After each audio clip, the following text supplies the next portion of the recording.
Hi, and welcome to GCs in the House, a podcast spotlighting general counsels. I'm your host, Lena Guo. In my conversations with GCs, we discuss how they got in the top legal seat, obstacles that they had to overcome along the way, and how they are tackling new challenges.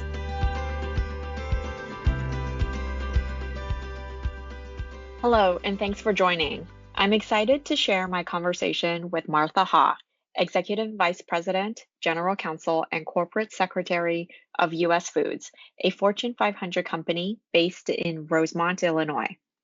I really enjoyed learning about Martha's humble beginnings and how she almost became an accountant.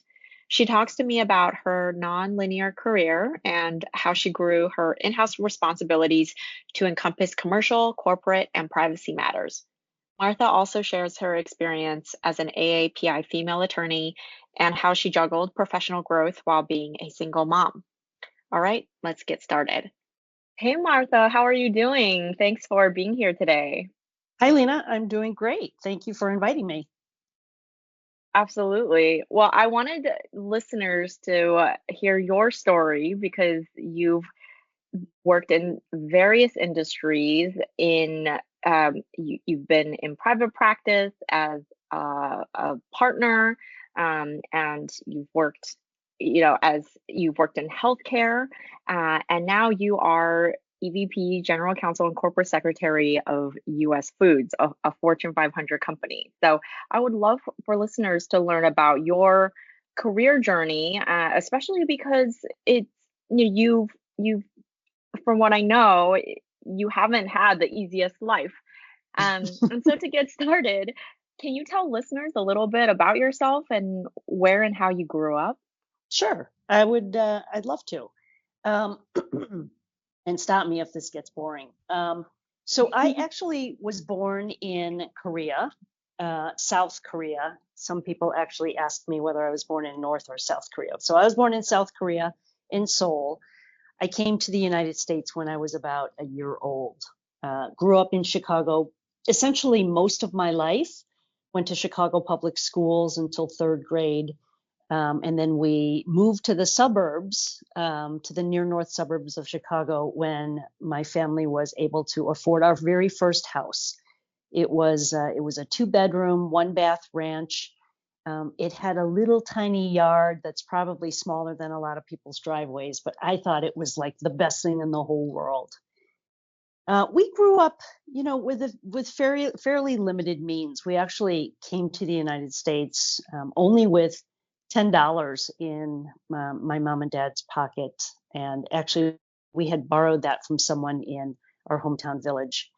So my mom and dad basically has worked super hard. My dad worked 2 jobs. My mom worked a job during the day, and then she made extra money ironing clothes at night or doing whatever she could to make some extra money.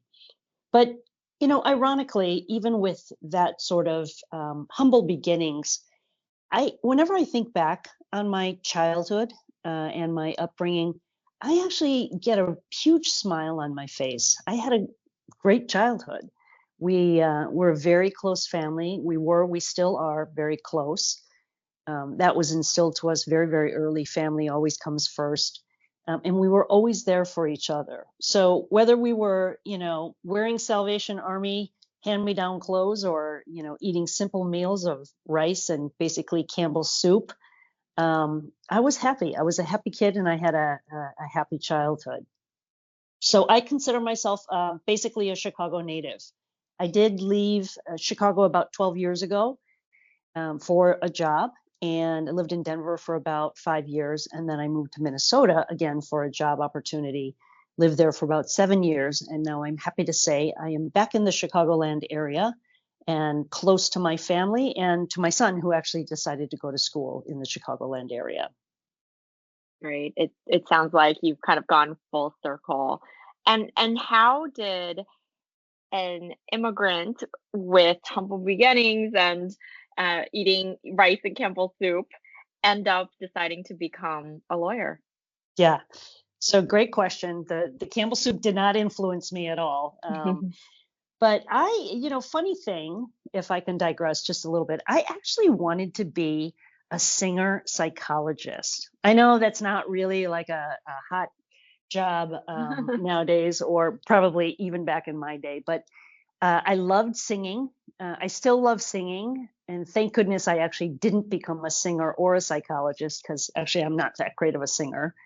But I loved singing, and then I also loved sort of mediating when people would have disagreements, or they were at an impasse. They would basically seek me out and say, "Hey, can you help us out?" And so, I was trying to get into their mindset and what are you thinking and how is this making you feel? And anyway, so I'm glad I didn't become a singer or a psychologist. So next, I wanted to be a dietitian, actually. I wanted to be a dietitian like my mother. I thought it was really, really cool that she would know how to put together special diets. She knew all the caloric content and number of calories in different kinds of food. I would, like hold up an apple. How many calories does this have? Or I would hold up a piece of toast, how many carbohydrates does this have? And she would know, and I was super impressed. So then I went to college, and I was getting ready to be a dietitian, but then I decided, actually, I didn't really want to be a dietitian. I wanted to get a job right away out of school, making some decent money. And so I decided that I liked numbers and I liked adding and subtracting. And so, of course, why wouldn't that lead me to wanting to be an accountant? So I had to transfer schools into the College of Business. And actually, funny thing, as I was studying my sophomore year for my intermediate accounting final, which was completely incomprehensible to me, I basically slammed the book shut and I said, you know what, I'm going to law school. So that's how I decided to go to law school and become a lawyer, sort of in a circuitous route and, process of elimination. Wow, that's really interesting, and it's so far from accounting. Many lawyers I know do not like to look at numbers. Yeah. So, so then you ended up becoming a lawyer. You were in private practice. You started out in private practice, and you've had a variety of experiences throughout your legal career, including becoming a law firm partner. Can you talk a little bit more about the various types of legal environments that you have been in? Sure. I have had a number of different job opportunities and different career paths, I guess, just in terms of experience over the years. I did start out in law firms, and for about almost 10 years, I was in three different law firms. I will say, and I know there are folks that may disagree with me, but I actually think for lawyers, the best thing to do right out of law school is to go into a law firm. I think there's no other training that is quite as good as being in a law firm and just having a diverse, set of people that you work with, different styles, different demands, different areas of practice, as well as just different kinds of work. And you won't necessarily get it to the level of complexity that you get in law firms. So that was good. And then I decided after about 10 years that I really, really didn't want to fill out timesheets anymore. Now, it was a little bit more deeper than that, but I had always wanted to go into a company or work for an employer where I could like see and touch the things, the widgets that they were making. I wanted to actually be in a company where I could see that all of my effort and my day-to-day work was going to something that I could see, touch, or feel. And I didn't really feel that in a law firm. So after about 10 years, I got an opportunity to work at Arthur Andersen in their legal department. Okay, so they don't make widgets. They're more of a consulting type practice. But it was a great interim step. It was a good hybrid between a law firm and in-house. Then from there, I actually did go to a company that made things you could touch and feel, and I started my career in healthcare. I went to Baxter Healthcare Corporation, and I stayed there for about almost 10 years. And in healthcare, actually, almost over 20 years altogether. Baxter is a global company. I spent about 8 years in mergers and acquisitions. I got some exposure to international law, international practices, different acquisitions that were handled across borders and the issues that had come up. And I could actually see, which is what I wanted when I went into a company, I could see the sort of the fruits of all of the hard work that I put in. From there, I actually got a great opportunity to stay in healthcare, but go to more of a services healthcare company, and that was DaVita. They were headquartered in Colorado, and I loved Colorado. So I packed everything up and I flew out to Colorado, and it was one of the best experiences I've ever had. The volume of work was just tremendous. The variety of work was tremendous. The international experience I had was, it's just unparalleled in any other place that I worked. And that was primarily because I was actually building the international legal team for DaVita because they were looking to expand internationally. They had previously only been operating dialysis clinics in the United States. So that was great. I also was the lead on a lot of their international transactions in each of the major regions. So that was also a tremendous experience. And then I became corporate secretary there, which is something that I had wanted to have that experience for a while because I had started thinking about the general counsel position when I was at DaVita. And everyone tells you if you want to be a general counsel, you got to be a corporate secretary or you have to have experience in corporate governance. I don't know how much of that is really true, but it certainly does not help. It does not hurt to have that experience. So from DaVita, I got a great opportunity to, again, stay in healthcare, go to a bigger company that actually made life-saving therapies for patients that were critically ill, and that was Medtronic. It did require a move to Minnesota, and I just have to say that was not one of the cities that or states that I had on my short list to move, but it's a great state, wonderful city, great food there, and I had great experience. At Medtronic, I had the opportunity actually to try something different, and that was become the chief privacy officer. I had responsibility for privacy when I was at DaVita, but it was really, again, only US based because they were a US based company for a long time. So it was really just about HIPAA. And then when I went to Medtronic, they were about 18 months away from the implementation, the effective date of the General Data Protection Regulation in Europe. So I had quite the Herculean task to build a privacy program and get the company compliant with GDPR pretty quickly.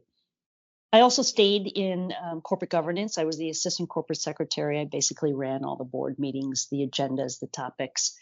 And I had oversight again over M&A there, very, very robust and complex transactions that Medtronic entered into.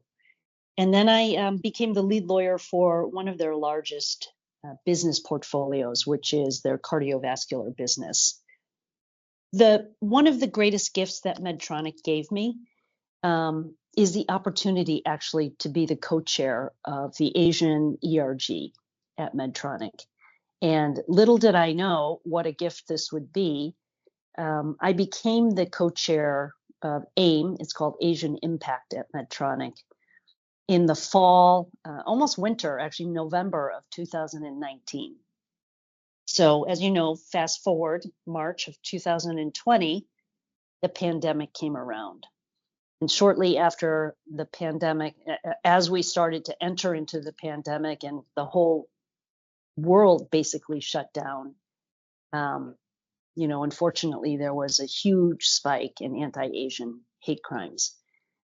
So that was, I have to say, it was one of the greatest honors and greatest gifts I had to support and to represent the Asian employees at Medtronic during that time.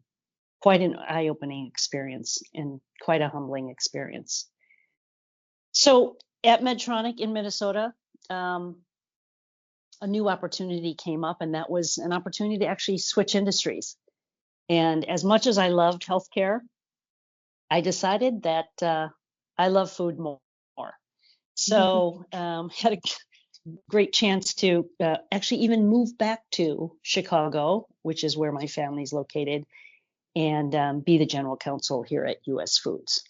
So kind of long-winded, but that's basically my career path and some of the highlights and some of the great experiences I've had in the different roles I've had. Thank you. And it sounds like since you couldn't become a dietitian, the next best thing as a lawyer is to work for US Foods in the Exactly. food industry. So back to some of your previous roles, which were so interesting because you had the opportunity, as you mentioned, back at DaVita to become corporate secretary. How so it sounds like you didn't enter into DaVita with that title. Is that right? And that was a role that you were able to pick up along the way?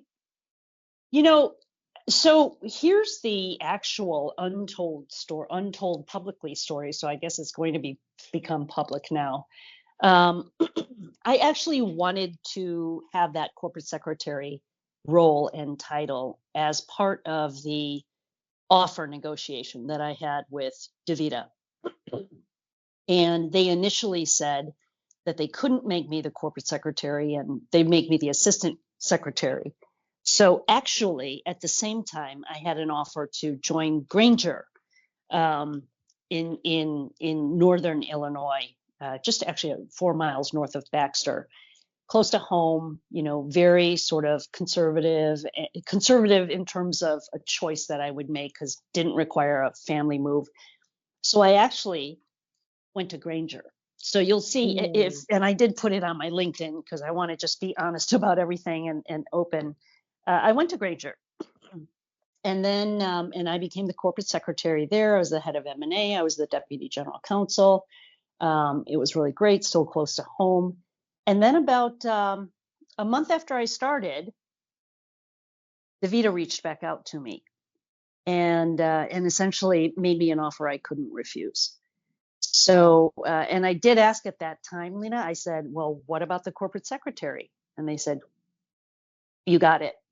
And I was like, Wow.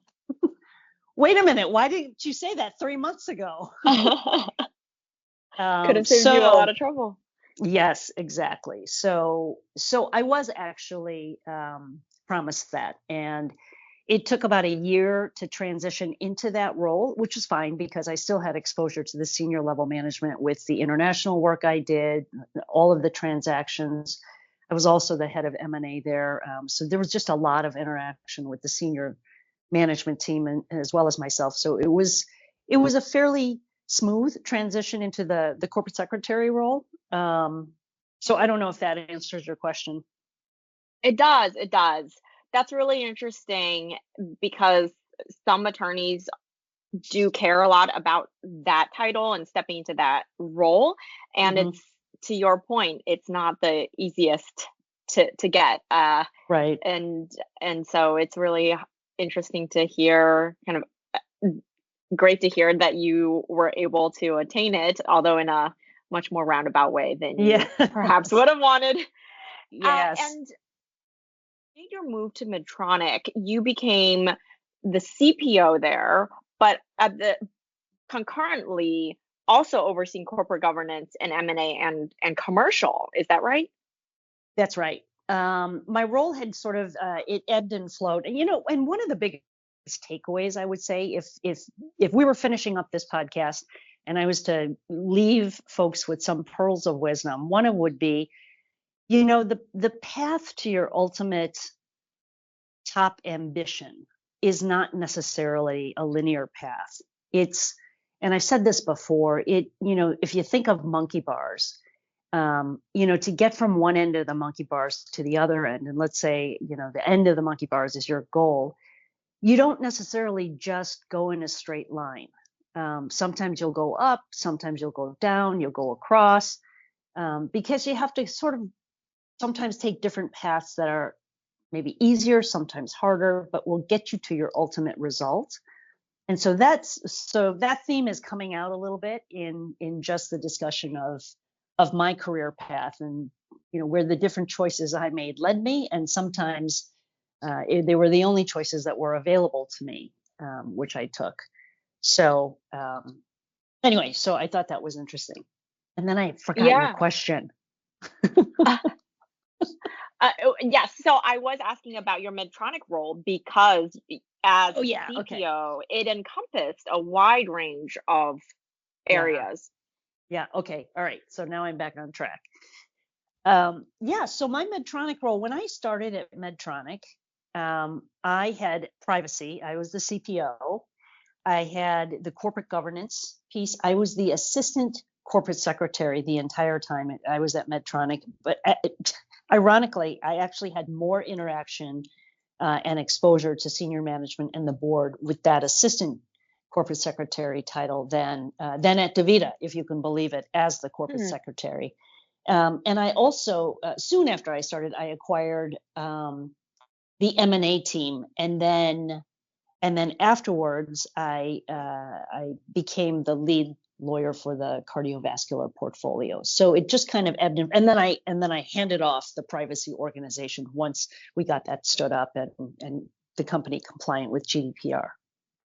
And what was the thought behind moving from DaVita to Medtronic with a CPO title at the time? Was it because coming in you knew that the role was going to encompass so many different areas? And the reason I asked that question is because many attorneys ask about what their next career move should be, or what Right. the next title or role should be, especially if they do want to become a general counsel. And so sometimes attorneys worry, well, if I'm in an AGC role of doing XYZ, and I Right. end up as a CPO or a CCO or some other Yeah. role, is that going to hinder me from ultimately becoming a general counsel? Yeah. What are your thoughts? My thoughts on that, I actually, another pearl of wisdom that I would leave folks with is get as much experience as you can in different areas. And that doesn't mean, so I want to be clear, I'm not suggesting that folks become a jack of all trades and a master of none. I'm not suggesting that, you're a mile wide but an inch deep. I don't know how many analogies I can use. What I'm suggesting is get some deep experience in a diverse set of areas that you've had really sort of big projects or big initiatives where you can then reflect back on it when you're talking to recruiters and when you're trying to get that next bigger role, to say, here are the things that I've accomplished. And yes, I was the chief privacy officer. I'm not a privacy professional. I don't want to be a privacy professional. But here's what I did as the chief privacy officer. I stood up an entire privacy program for, a Fortune 250 public company that was global in reach in a matter of 18 months while I got it compliant with the most extensive privacy regulation in the world. That is something to talk about. And then I got out of it. And then I basically moved on to other opportunities that I thought would be more helpful, which is moving into that business lead role, right? So CEOs love general counsels who actually are business advisors first. They love lawyers who don't act like lawyers, who think like business people, and who are solution oriented. Those are the kinds of skills that you want to learn. And so whether it's being a chief compliance officer or a privacy officer or an employment lawyer for a while, get those deep experiences, or raise your hand for specific projects, that are more sort of across the company, large initiatives where you can say, hey, in addition to everything that I've got on my resume in terms of my core skill set, I actually led a cross-functional team on XYZ that was a strategic initiative or a top priority for the company. And here's what it translated to, in terms of if you have a return on investment, some sort of savings opportunity that you helped create for the company. those are actually very, very impactful to recruiters and to management and to sort of business folks. That's great advice, and it makes a lot of sense. You've been an in-house attorney spanning various industries, and nowadays it's neither easy nor common for attorneys to change industries. So, what do you think made you so successful in doing that? So, Yeah, I think it's actually attributable to the wide variety of experiences that I've had over the years, starting with law firm, where you do get an opportunity, even like in the corporate department, unless you want to like specialize in section 204A1 of the Internal Revenue Code and you want to be, the nationwide expert. But barring that, you get a lot of, again, exposure to different diverse work, different people, different fact scenarios. And I think that learning to navigate well in that kind of environment, and in new environments that are completely unfamiliar to you, that adaptability and that flexibility is actually what can catapult you ahead of others in terms of your success in your career. So I think, having the law firm, the international experience, the contracting, the M&A, I worked on trademark licenses and applications. I led the privacy team. All of those experiences really helped me learn and be, sort of an agile thinker.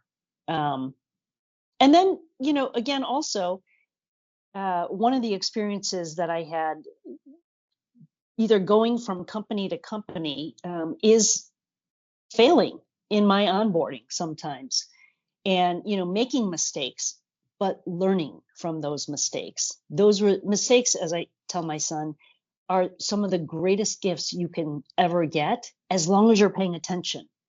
Because you don't want to make the same mistake multiple times, but if you make a mistake, it's an opportunity to do better, to do differently next time. And so I did, sometimes I actually didn't have an onboarding plan and just thought that I could continue in my way of being an individual contributor, but in a new job, I had a team. So that doesn't necessarily translate. So it really is just about having a wide variety of experiences, leaning into that uncertainty, being vulnerable, and being courageous to say, I can do this. I'm going to fall down, but I'm going to get myself up and I'm going to try again. And maybe I'll try differently. And when you fall down, don't be afraid to ask for help, because that's one of the best ways of building relationships across your peer group, within your company.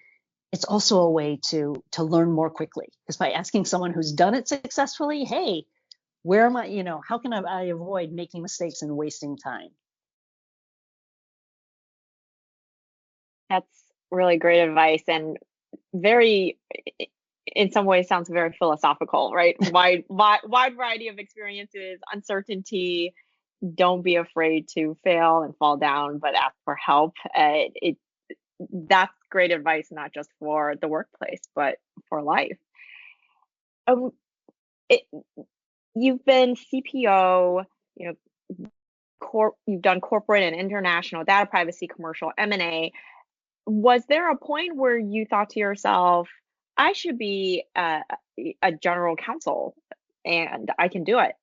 Or did the opportunity fall into your lap, so to speak? The that's a great question. It took me a long time to realize that, not that I wanted to become a general counsel, but maybe to admit to myself or recognize that I actually am capable to be a general counsel of a public company. And I think I always wanted, excuse me, I think I always wanted to be a general counsel after I left the private practice of law. So in the private practice, I wanted to be a partner. And I was fortunate enough to actually become a partner. And then I left the private practice of law and started in-house. And then you think, okay, well, now I'm in-house. And so what's the top of the rung here in-house? And that was to become a general counsel of a public company. So that's sort of what I always, I guess, loosely aspired to be. But for years, I didn't really intentionally go after it. And I think one of the pitfalls or one of the mistakes I made is I just never let myself believe that I was ready for it. And then when by the time I got to DaVita, so I was maybe 20 years into my career, a little bit less than 20 years. And I was actually thriving in that very intense environment. And my general counsel told me that she was leaving after I was there for about 4.5 years. She was going to take the general counsel position at a much larger company. And so there it stared me right in the face to say, here it is. Here's your opportunity.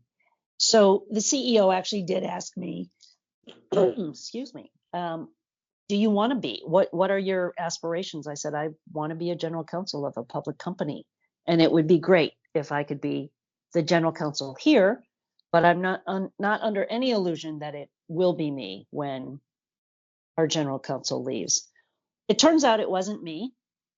They had already selected someone else, which I did not know, and it was all fine. But I think it really was at the point where I was at DaVita. I was about 20 years into my career, and I said, I'm ready. And it really took sort of that awakening where I didn't get the tap on the shoulder to make me realize, oh, shoot, I could do this and I should be doing this. So I woke up a little bit late. Hopefully that answers your question. It does, and better late than never. And here you are. What Yeah. challenges, if any, did you run into landing your GC role? The biggest challenge I had, which I don't know that there's any fix to, well, I do know that there's a fix, but let me just say it, is punching that ticket for the first time, becoming a general counsel, getting that first break. I had a fairly regular outreach to me for different positions in a variety of different areas of the country, for different types of companies, some of which I turned down just because of the industry, but or general counsels of smaller companies, much smaller companies or private companies. And what I really wanted, though, was to be general counsel of a public company. And I couldn't get the break because they were looking for sitting GCs.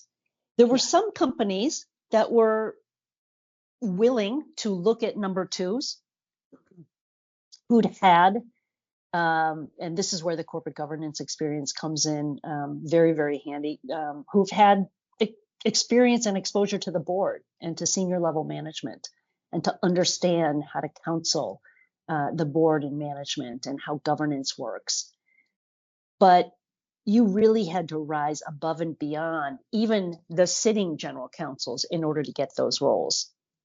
And then I got my lucky break, and I actually had 2 offers at the time, but I chose this offer because it's an industry that I actually found would be super interesting to learn more about, and it is.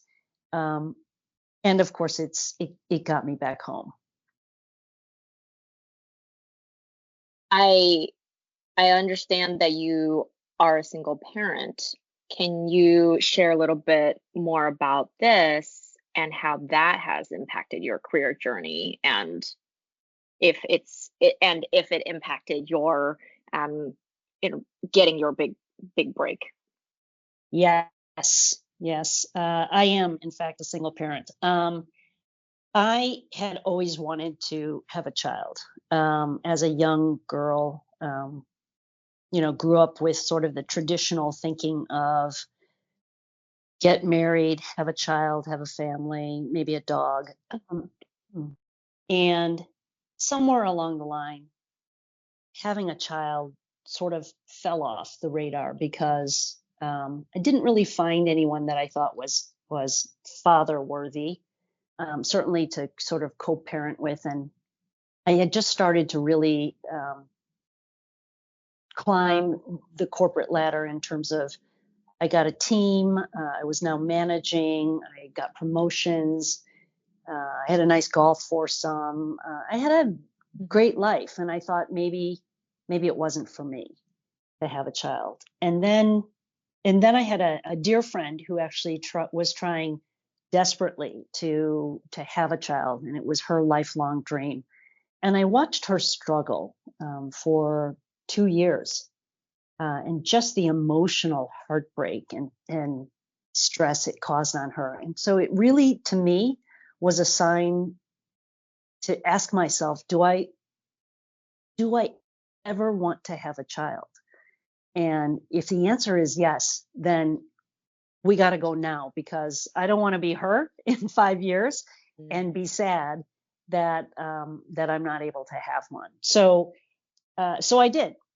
Now, how did that impact my career?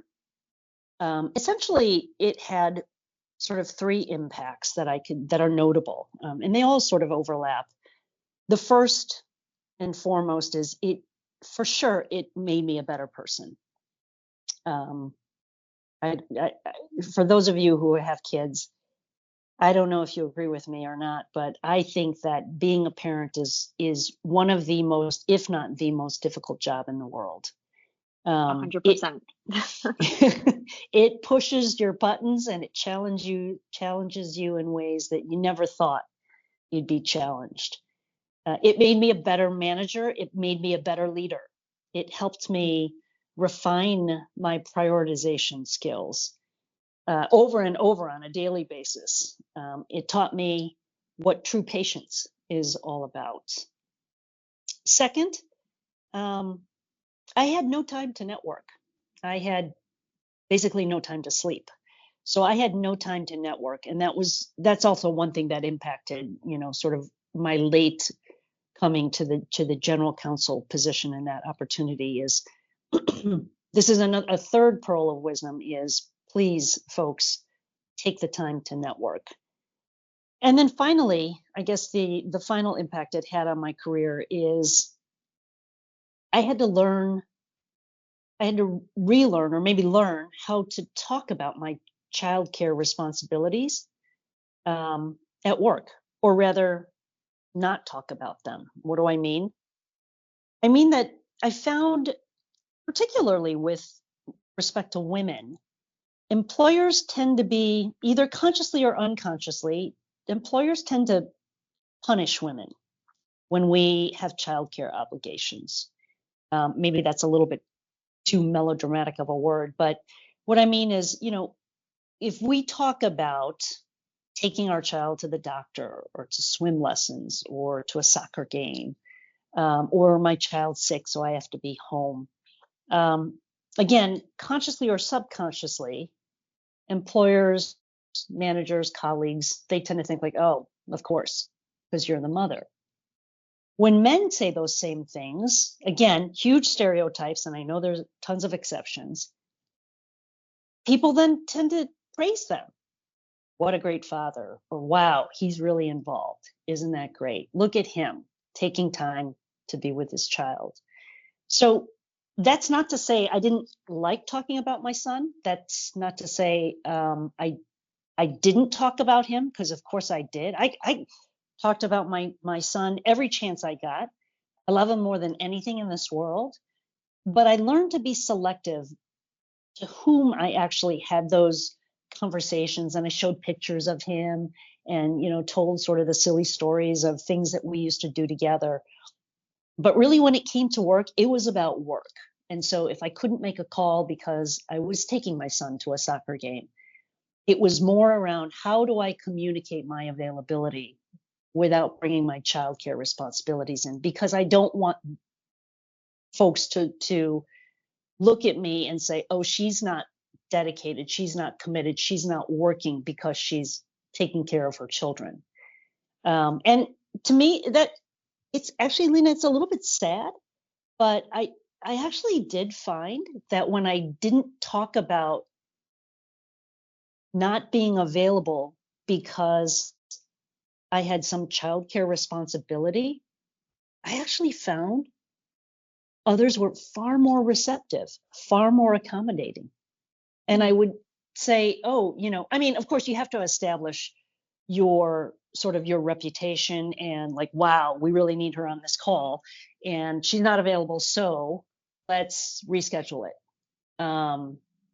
So it really was about, like having to learn how to talk about my private life. When it came to childcare, specifically childcare. And so that's how it has impacted slightly. Has it impacted my career trajectory? I don't think so, other than that not having time to network.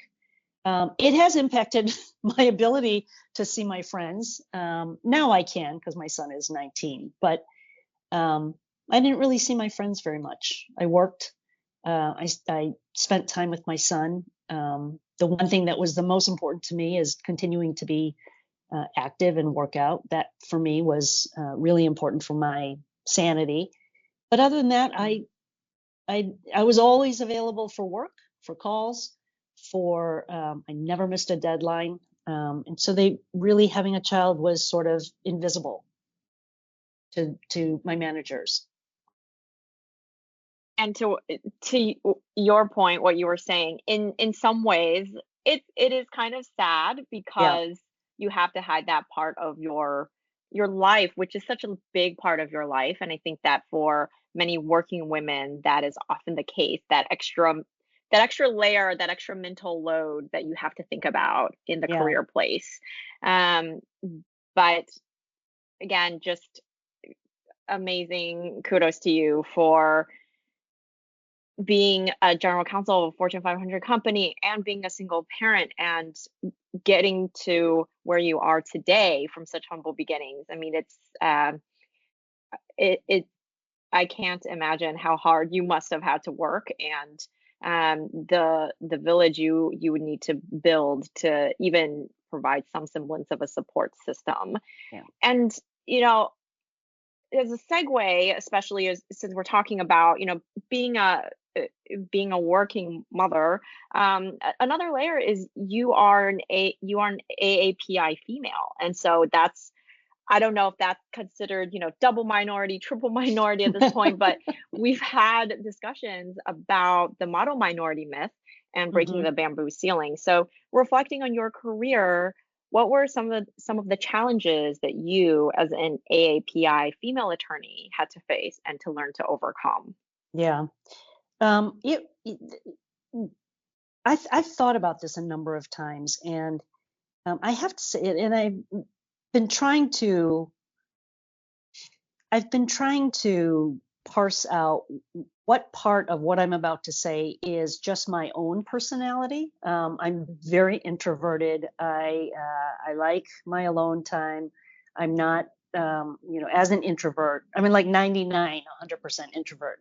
I don't feel the need to sort of be always in the limelight and things. And so, um, how much of what I'm about to say is that who I am, or how much of it is sort of the culture that I grew up in, being an Asian female, growing up very much acutely aware of how Asian females have behaved in the past and are sort of expected to behave, and what the sort of the stereotypes are. So what I'm about to say is, I had a hard time having enough confidence to find my voice. And what I mean, and to be seen, but not just be seen in terms of having earning my seat at the table, but also being seen as a leader. And as you know, one of the stereotypes that comes along with sort of the model minority myth is Asians are seen as very strong individual contributors, but not necessarily leaders. And Right. there's reasons for that, as you know, Lena.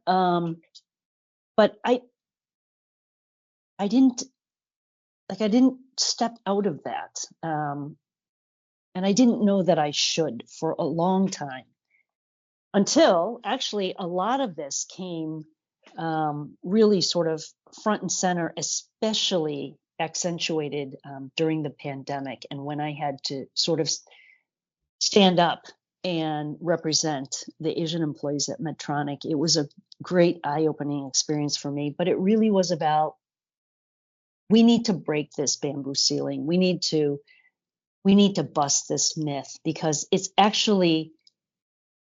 not a compliment, this model minority myth. It basically keeps us in this individual contributor role in a non-leading position unless we do things to specifically step out of that. And so have confidence, speak up, find your voice. What we say is step into the light and be seen. I was too quiet. I was too deferential.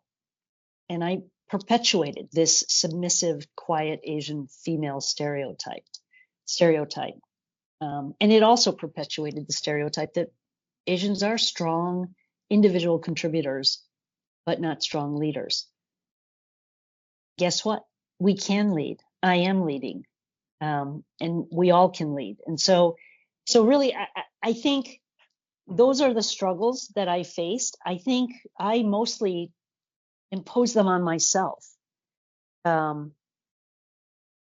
found that actually when I spoke in the negotiation rooms and was very, very passionate about my client's position,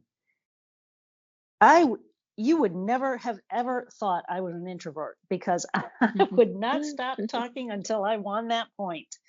And I tried all different ways to convince folks to agree to our positions. And many times I was successful and sometimes I wasn't. But I think it's through those negotiations and through those experiences that I did start to find my voice. And certainly as I started to climb the corporate ladder, one of the greatest gifts I have to give back to folks is to sponsor them and to speak up for them, to help them find their voices by being their voice to senior management, singing their praises, making sure that they have opportunities that they might not otherwise have because they're not raising their hands or their managers aren't doing it for them. So I think we all, it's not just about ourselves, but we also have to help each other. So that was way more than you asked for.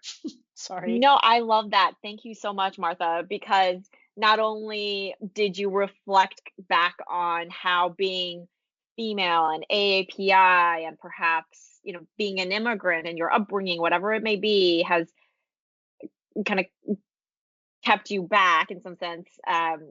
You also had answered my next question, which was, at what point were you able to kind of break out of that, right? And how were you able to kind of propel yourself forward? So thank you for that, very thorough answer. And I loved how you talk about not only being aware of our own, what we need to do to speak up and to stand up for ourselves, but then also how to pay it forward, and then how to also build community and help others. And as we're coming up on our time together, I always like to ask my guests, what do you do to decompress? And you mentioned working out, and I know that you are preparing for a triathlon. So yeah. I'm assuming working out is a big part of it. Yes, I love being active. I work out, I ski, golf, hike, travel. I love traveling. I just came back from a trail running vacation in Croatia. And I also love spending time with my family. I've really missed being able to see them and spend time with them. I've been away for over a decade. So I'm so glad to be close to them. My mother, actually, I bought her a new Dyson vacuum during the Amazon Prime days. I'm like, yeah, why not? I'll just buy her a vacuum, Very nice. cordless vacuum. And she actually texted me, so it's great that she's now texting, but she said, I can't turn this on. Come over and help me turn this on. So maybe that's It's too not the thing I advanced. love so much. Yeah. No, it was like it doesn't turn on when it's plugged into the charging thing. But I love spending time with my family. I've got a couple of parents that are in their mid to late 80s. My son is at school downtown Chicago. And so it's great to be able to see him, once a month or more frequently. I basically have to bribe him with dinner. Hey, you want a nice dinner? Okay. But no, I like to have fun. I like to have fun in what I do. I work hard, and I want to enjoy it and feel like I'm engaged and getting something back from it. But at the end of the day, it really, to me, is about, being with family. And that really makes me feel good. Well, I'm so glad that after many, many years away, between Denver and Minnesota, you are finally back in the Chicago area again. And if you ever come out to the Bay Area, I'd love to take you out on a hike. And we can go do something active together. But That is thank terrific. you. Thank you so much for your time, Martha, and for sharing all of your insights and wisdom and for sharing your story. Thanks, Lena. Thanks again for inviting me. It was my pleasure. Thanks so much for listening to GC's in the House. I hope you enjoyed this episode and will join me next time for an in-depth discussion with another general counsel. I welcome your feedback and recommendations for guests. You can reach me at lguo@mlaglobal.com. Please also reach out if you have any questions or comments about today's episode. Until next time.